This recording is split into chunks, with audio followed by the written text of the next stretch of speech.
Hey folks, I'm just back with my review of the SeeLevel tank monitor. If you remember, I installed these way back in September. If you want to go back and look at that post and video, I'll put the link in the description below. So far I've used it for 3 months. I used it in RV parks and boondocking. I'm quite happy with how it works.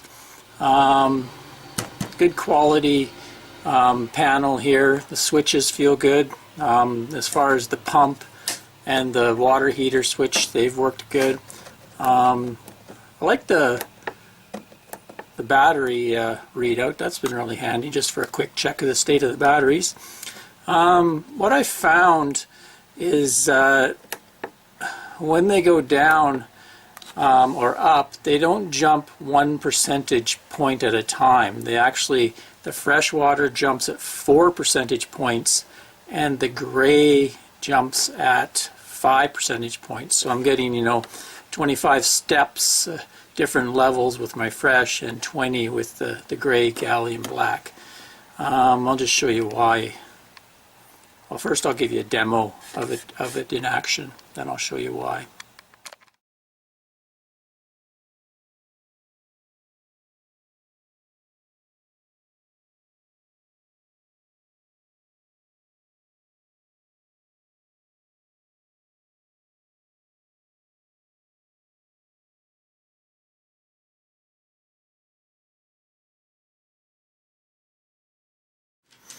If you remember, these are the peel and stick circuit boards that go on the tanks, and you can see there's little sections here, and those are what are reading your tank levels.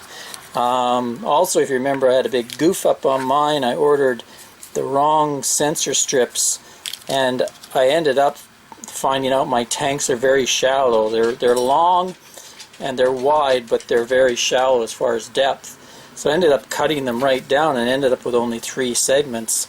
Thankfully, the Garnet Industries people who make this took pity on me. They saw my post online and they sent me out the set of shorter sensors that I should have had in the beginning. But even those, they only give so many segments. I believe my fresh water, I could use the whole sensor, and I got 6 segments. And on the tanks, I was able to use 5 segments. So if I had much deeper tanks, which some rigs have, like Class A's, you can actually stack them. So you're going to get a lot more segments, and then of course you're going to get better resolution, so you'd probably get even finer steps. So that's why I'm only getting, I believe that's why it's dropping at those 4 and 5% percentage point chunks. Okay, so that's one issue. Another thing, a problem I ran into is right away my fresh water tank and my gray, which we use for showers, and the bathroom sink, they read bang on. They've been good, and they step up in how you would think they would each percentage point. But the galley and the black, they were inaccurate, bouncing all over. They would start out at 20 and just kind of like the old sensors I replaced. So I was kind of disappointed in that. I thought that these, being on the outside, would be very accurate.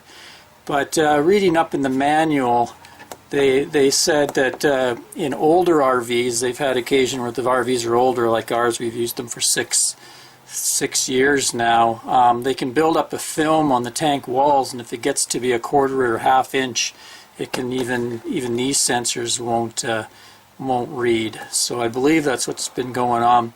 I've been using this new tank chemical called Tank Tex RX that I ordered. It was in the previous video, you saw it, and it's been helping. My black is pretty well working properly. I'm still working on the galley. It's I don't know if it's the bubbles in the soap, but sometimes it'll pop up to 100. But they've been getting better. So hopefully, if I continue using that, I'll get all my sensors working.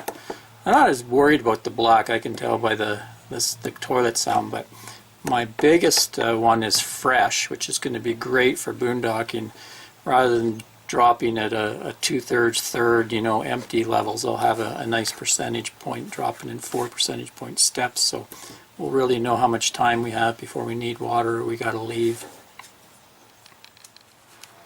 One other thing I didn't show you when I did the install was the diagnostic mode. So, I want to check the black tank for how well the sensors are putting out signal. Like it's black battery and it goes into this diagnostic. So P86 is good. Anything above 50 is good. And H5 is the amount of segments that are on my strip. For instance, if I go to fresh, go P91 and 6 segments.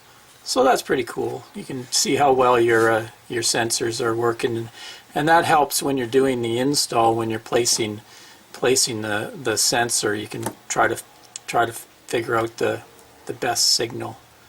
Oops, that's the voltage. There we go. Yeah, P94. So I'm getting really good signal on those strips. Well, there we go. Not much more to say about that, other than the company was really good to deal with. I had occasion to phone them up and ask a few questions, and they answered the phone and got back to me in a timely manner. I think they're based in Alberta, Canada. I ended up paying, I think it was around $225, $235 for this panel, so I'm happy with it. I'll leave a link in the description to my full blog post if you want to go look at that and look at if you haven't seen it, the previous post on the installation. It was a little more difficult than the average rig, my 5th wheel. Okay, until next time, Ray from loveyourrv.com. Cheers.